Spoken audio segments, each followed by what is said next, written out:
Muy buenas noches, gracias por estar con nosotros en otra edición de Nada está dicho. Imagínense ustedes que están convocados a un gran banquete por el cumpleaños del emperador japonés. Se concentra en la residencia del embajador japonés el poder civil, el poder militar y el poder político. Hay 700 invitados. Los japoneses son unos anfitriones de los mejores del mundo. Lo que más importa es tu bienestar, tu seguridad, que nada te pase. Y el embajador de Japón en el Perú, junto a su esposa, empiezan a recibir a ministros, a periodistas, a los líderes militares.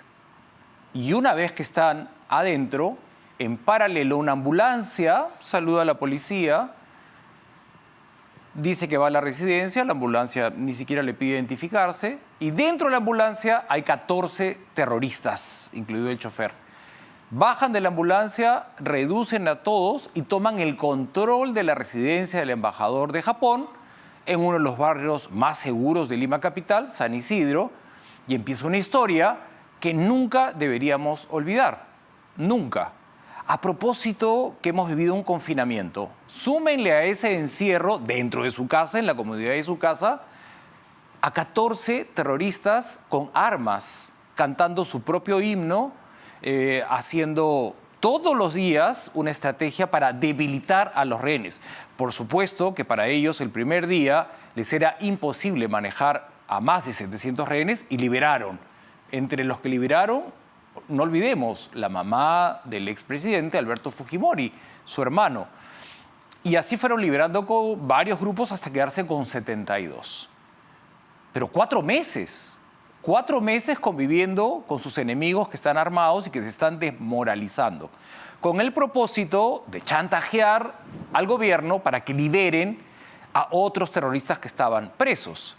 ¿Quién estuvo como rehén y fue una pieza clave para tener un operativo exitoso de rescate? Fue el almirante Giampietri.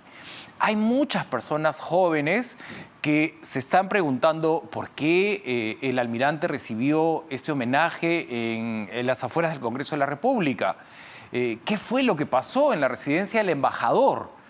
¿Cómo lograron entrar terroristas a la embajada? ¿Y el servicio de inteligencia? ¿Dónde estaba el servicio de inteligencia de aquel entonces? Decenas de preguntas que han empezado a hacerse y me parece que si tenemos a un testigo de aquella historia entre nosotros y en tanto homenaje que hemos presenciado del Ejecutivo, del Legislativo y continuarán, es preciso revivir lo que sintió el propio rehén. Le doy la bienvenida al almirante Luis Giampietri a este espacio. Y desde ya, gracias por su tiempo, almirante. Gracias, Mauricio. Como siempre, un placer estar escuchándote y viéndote.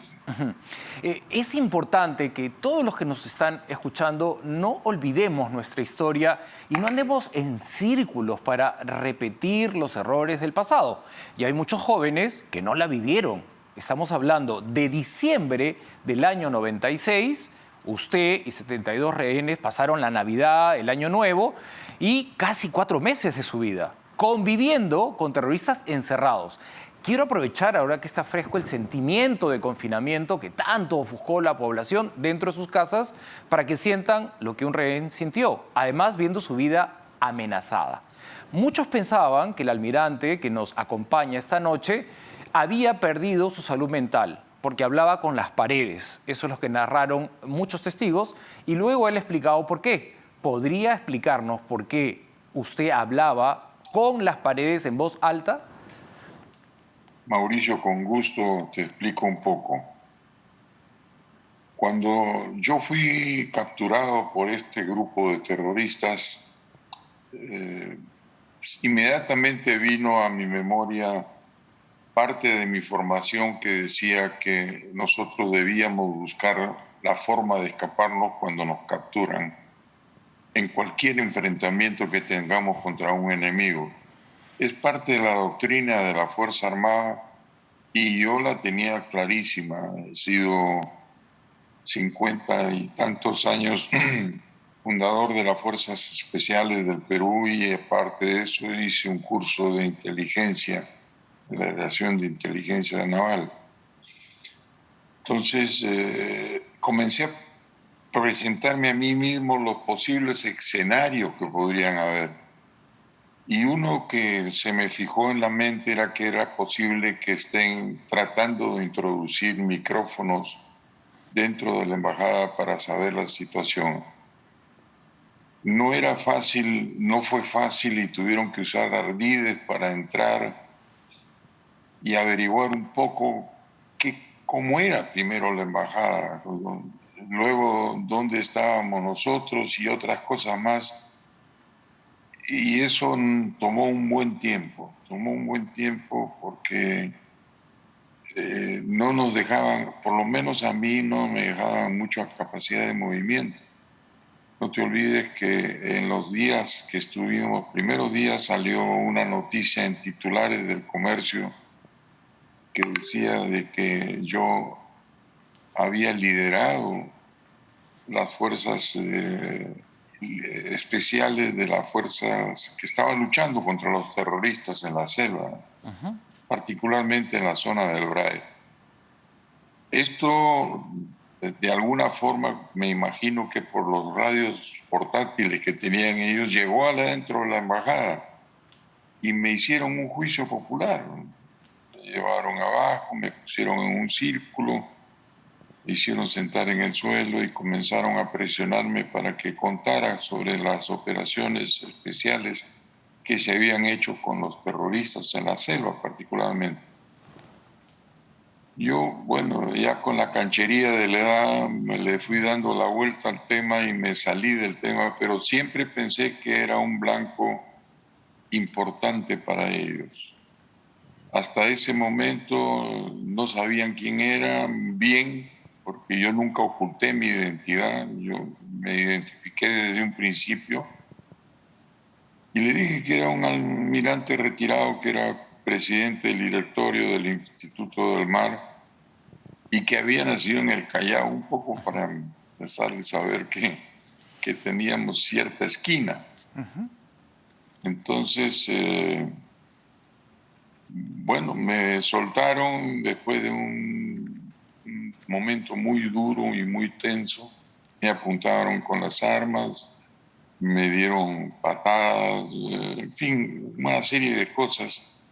Y esa esquina que menciona, que le ha proporcionado el Callao, donde ha transcurrido toda su vida, que la ha mencionado, yo me quiero detener ahí, ¿cómo le puede servir su esquina Chalaca para enfrentar a un terrorista armado que lo amenaza de muerte?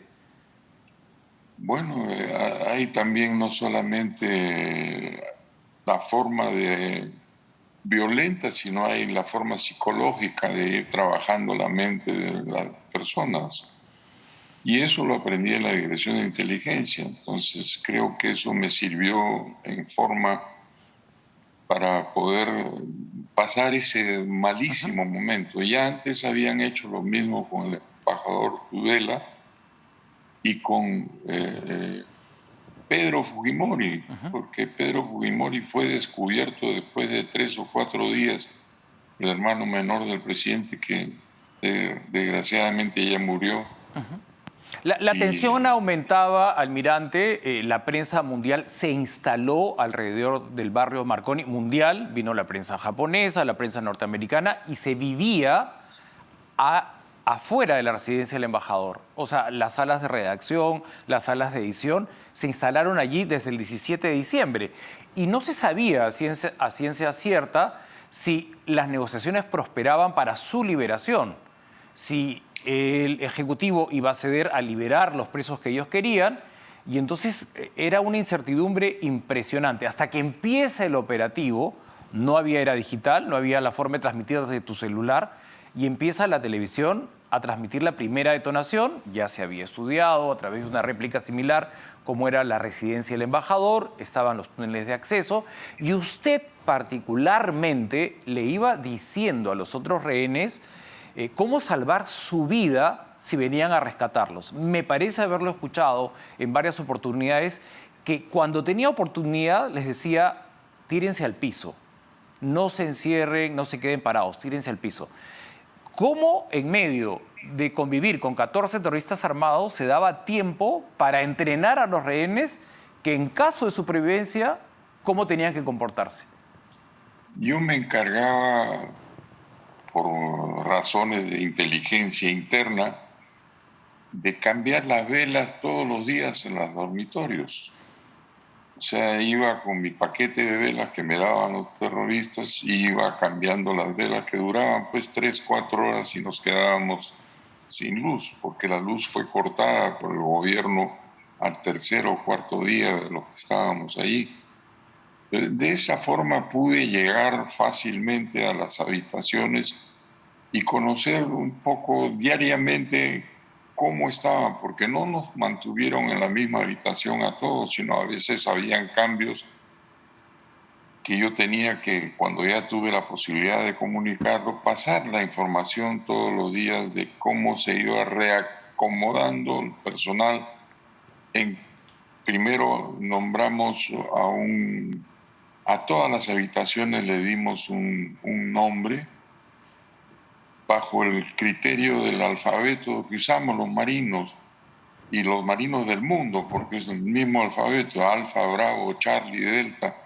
Entonces a cada una de las habitaciones le pusimos un nombre, le pusimos porque conversamos esto con mucho, sobre todo con el general de Negri y con Marco Miyashiro y Pancho Tudela, por supuesto.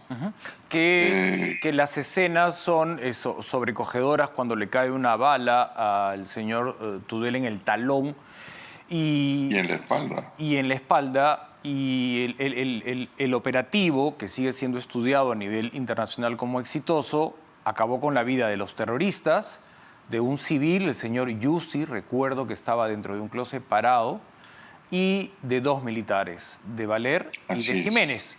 Entonces, 17 vidas terminaron en ese operativo. Desde aquel entonces, almirante, hasta la fecha, hemos tenido Comisión de la Reconciliación y la Verdad. Hemos tenido muchos años para reflexionar y lamentablemente no percibimos reconciliación alguna. Recibimos confrontación abierta, una herida muy dolorosa para todos los peruanos que no tiene cuándo cerrar. ¿Cómo podemos hacer para no vivir de rencor en rencor? Usted, además de militar, es muy sensible al arte y yo sé la cantidad de artistas que se vinculan a usted. Es una persona también humanista y sabe perfectamente que la división no nos va a permitir desarrollarnos como país y como sociedad. ¿Cómo podemos hacer verdaderamente para reconciliarnos los peruanos?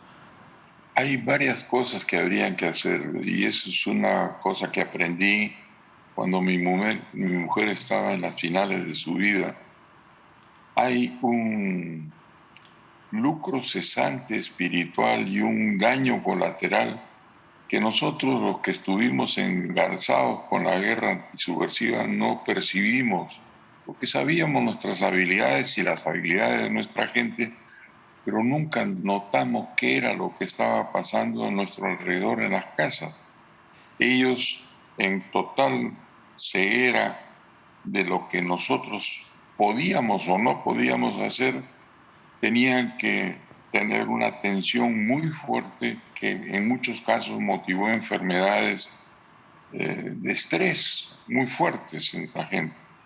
O sea, ese capítulo todavía no se ha cerrado. Hay gente nuestra que vive muy aterrorizada, inclusive los que viven hoy en día de que pueda haber un atentado. O sea, esto deja marcas muy profundas, Mauricio. Lo entendemos y lo hemos vivido. Me ha tocado, obviamente, como periodista, vivirlo muy de cerca. Pero sí me parece que usted está plenamente consciente de la importancia de tener a un país reconciliado, que de insulto en insulto, de descalificación en descalificación, no vamos a llegar a ningún lado. Me parece que usted está plenamente consciente de eso y nos estaba contando que conoce rutas para unirnos. Había mencionado a su esposa. Yo quisiera que me permita volver a eso, si es posible. Sí, sí. Bueno, yo creo que mi mujer era una mujer muy valiente, pero muy discreta.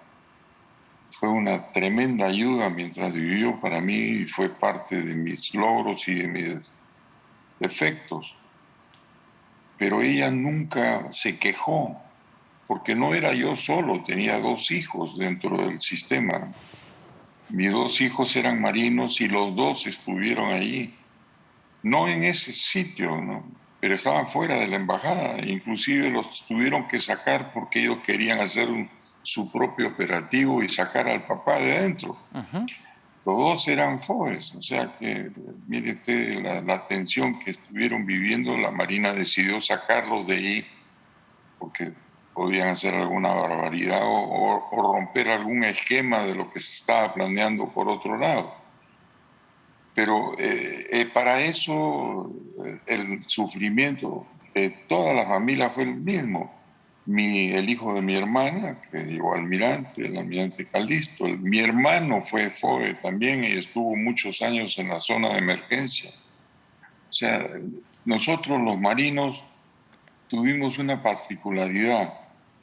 Todos los oficiales, no importaba si era submarinista, aviador naval, infante de marina, de las fuerzas especiales, todos recibieron entrenamiento y todos participaron en la guerra anti-cibersécurity.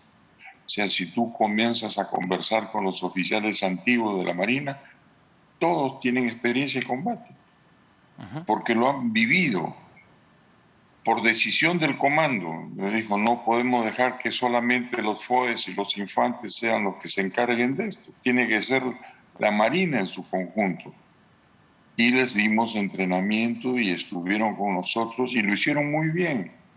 Claro, como digo, ese capítulo todavía no se ha cerrado. Yo tengo documentos aquí de los que han pagado por orden de la Corte Interamericana de Derechos Humanos. Yo no sé si le digo derechos o desechos, no sé cuál es lo que estoy diciendo, pero le han pagado ya, por lo menos entre el 2006 y el 2007, 26 millones de dólares de reparaciones civiles a los terroristas muertos.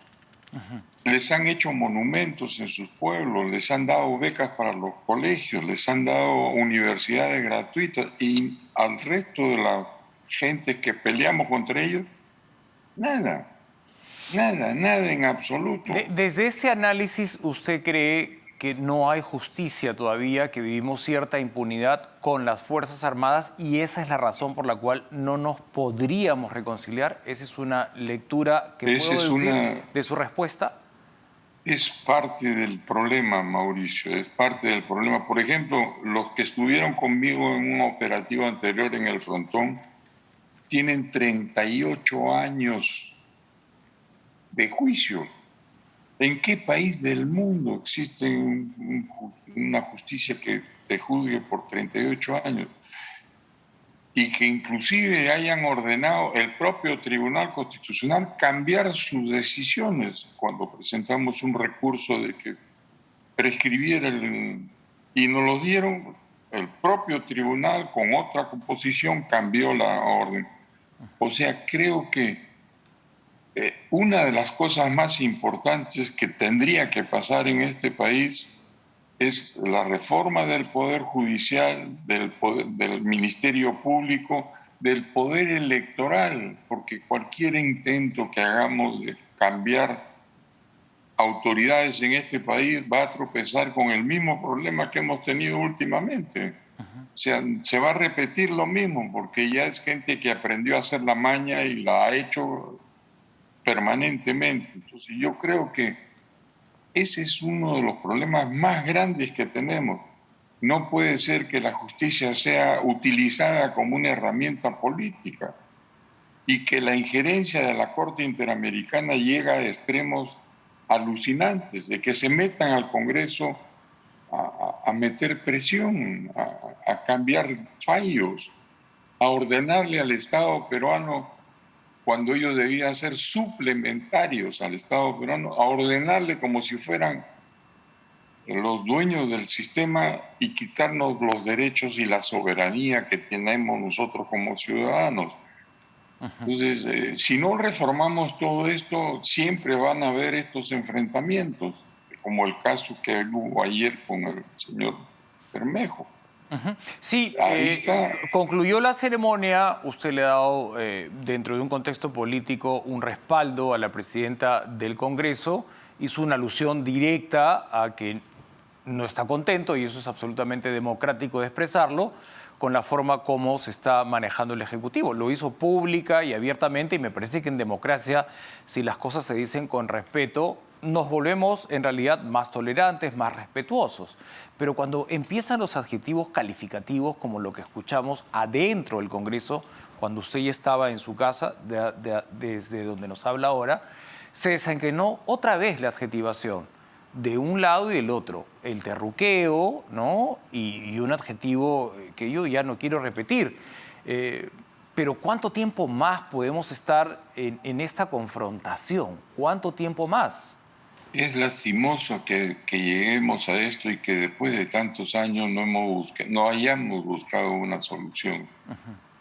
La verdad es que no se ha trabajado ese tema. Claro, ahora, lo que desencadenó la ira y el tono, la verdad, descontrolado del congresista Bermejo, y también el tono descontrolado de la congresista Chirino, de ambas partes, no nos ayuda a construir institucionalidad. Usted está abriendo un capítulo de la historia de nuestro país a donde estaría vinculado el congresista Bermejo, o usted está seguro que le está vinculado esos capítulos vinculados al MRTA. ¿Es incondicional? Mira, Mauricio, tengo aquí, lástima que tengo una mano baldada, pero tengo aquí el documento que le entregué ayer, copia del documento, que es el parte policial. Y yo a Patricia la conozco y le agradezco su defensa. La forma de cómo lo dijo no es su manera de ser, ella es así. Pero es que eso no sé. Yo no podría criticar a una mujer porque yo creo que no nos hace bien a los peruanos si queremos unirnos, adjetivarnos, descalificarnos, terruquearnos, insultarnos.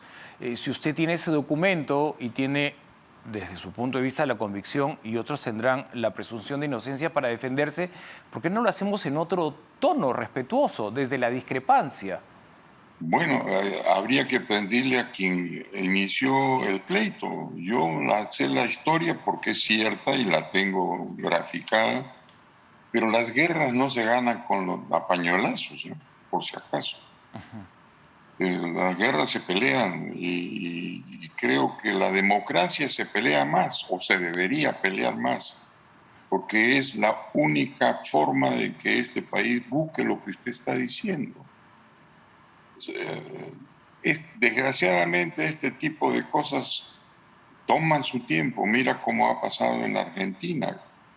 Recientemente una comisión interrogó al que hizo el informe de la Comisión de la Verdad por parte de los terroristas y confesó que no habían sido 30.000 muertos como decían las Madres de Mayo, sino que eran solamente 10.000 y que inflaron los términos por razones de negocio. Eso está en los medios de comunicación. Ahora que invoca que una guerra no se gana a pañolazos, y ahora que invoca que una democracia no se defiende con ideas, ¿cuánto sufrimiento le está trayendo al mundo la guerra entre Rusia y Ucrania? Me ha confundido Tenemos la necesidad de vivir en guerra permanente. Terminó el operativo de la residencia del embajador de Japón. Terminó el trabajo de la Comisión de la Verdad y Reconciliación.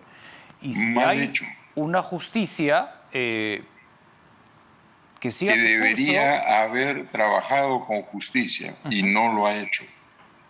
Porque de otra forma no se concibe que terroristas con sentencia fija hayan sido liberados por Paniagua y García Sayán. Más de 1.000 salieron de ellos de la cárcel, se les computó la pena y los soltó a todos afuera. A los militares no les han perdonado a ninguno la vida.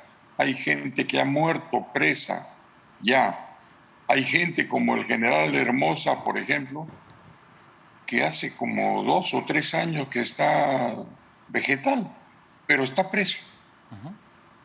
Y gente como Donaire, que está mal del hígado y de la diabetes, que está preso y no tiene los medios para poderse curar. O sea, son duros para los militares, blandos para los terroristas. Con criterios así no caminamos mucho. Yo creo que no es fácil. Yo entiendo tu preocupación como hombre joven de lo que está pasando en nuestro país y lamento como tú que no hayamos podido encontrar una solución a esto. Pero creo también que primero no hemos empezado el camino, no hemos buscado la solución. Almirante, le agradezco esta conversación tan respetuosa. Me siento un hombre igual que usted, joven de espíritu, siempre jóvenes de espíritu, y creo que la reconciliación, el perdón, no es inherente a la juventud, debería ser inherente a todas las generaciones.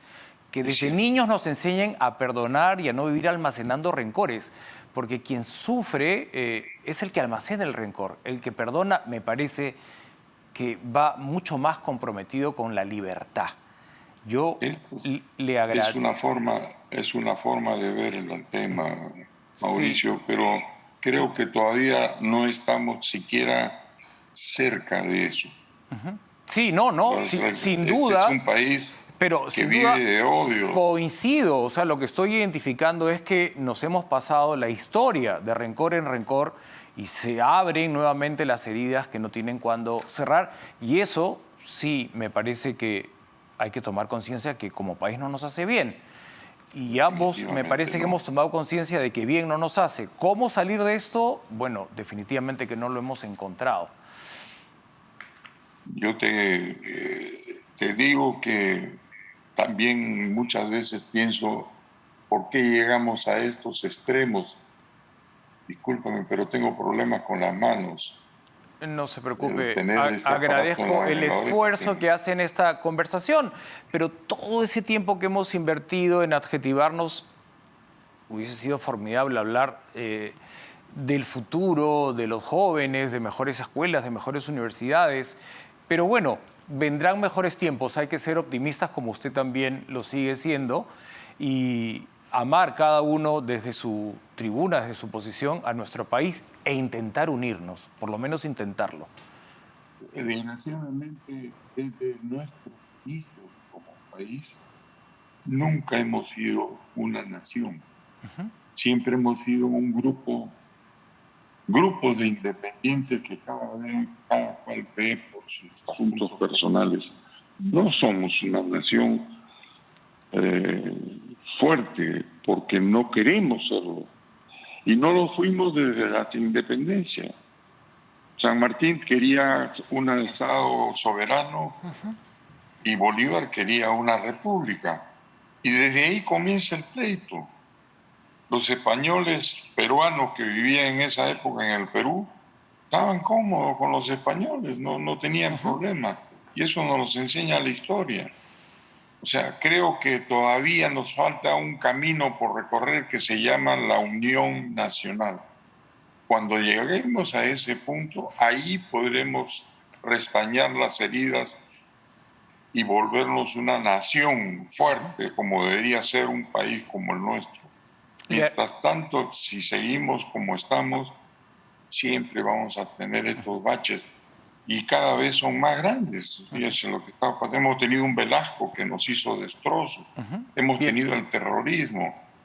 Recién estuviese apareciendo la reacción de los muchachos, sobre todo, que no sabían de la historia, sobre la vacuna que debía habérseles inoculado con el tema de Velasco, por ejemplo. Muchos no hubieran, si lo hubieran conocido bien el problema, no hubieran ido a votar. Quizás usted no me está escuchando a mí porque el auricular está un poco lejos. Quiero agradecerle el tiempo que nos ha dispensado y las reflexiones que hace válidamente hacia un país unido. Le agradezco mucho su participación esta noche. Gracias, Mauricio, por tu invitación y cuando gustes. Gracias, un fuerte abrazo. Nosotros regresamos con más en Nada está dicho.